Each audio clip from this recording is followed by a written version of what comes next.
Dinanath Mangeshkar hospital प्रकरणी पुण्यात संतापाची लाट उसळल्याचं बघायला मिळालेलं होतं। पुण्यातील दीनानाथ मंगेशकर रुग्णालयाबाहेर विविध संघटनांनी आंदोलन सुद्धा केल्याचं बघायला मिळालं। दीनानाथ मंगेशकर रुग्णालयावर लहुजी सेनेनं आक्रमक आंदोलन केलं। हॉस्पिटलवर चढत लहुजी सेनेकडून हे आंदोलन करण्यात आलं। काही वेळानंतर प्रशासनाच्या आंदोलनानंतर आंदोलक खाली सुद्धा उतरले। तर शरद पवार यांच्या राष्ट्रवादीकडून जोरदार आंदोलन करत घोषणाबाजी सुद्धा करण्यात आली। आंदोलकांनी रुग्णालयाच्या गेटवर चिल्लर फेकल्याचं सुद्धा बघायला मिळालं। याचबरोबर दीनानाथ मंगेशकर रुग्णालयासमोर अर्धनग्न आंदोलन सुद्धा करण्यात आलं।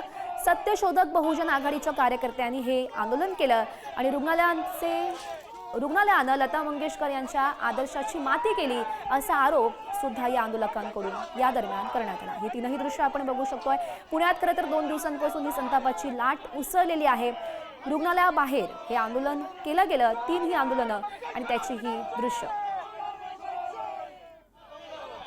ज्या दिवशी हा गुन्हा घडला, ज्या दिवशी निरपराध महिलेचे प्राण गेलेले आहेत, त्या दिवशी या मंगेशकर हॉस्पिटलमध्ये संबंधित ऑन ड्युटी जे डॉक्टर होते त्यांच्यावरती 106चा डेथ बाय निग्लिजन्सचा गुन्हा दाखल झालेला पाहिजे आणि या सर्व डॉक्टरांवर लवकरात लवकर कारवाई केली गेली पाहिजे। वारंवार यांचा जो फ्रॉड आहे हा बाहेर आलेला आहे, परंतु आज काल जी घटना घडली त्या घटनेच्या माध्यमातून आज हे उघडकीस आणण्याची संधी आम्हाला आज इथे मिळालेली आहे।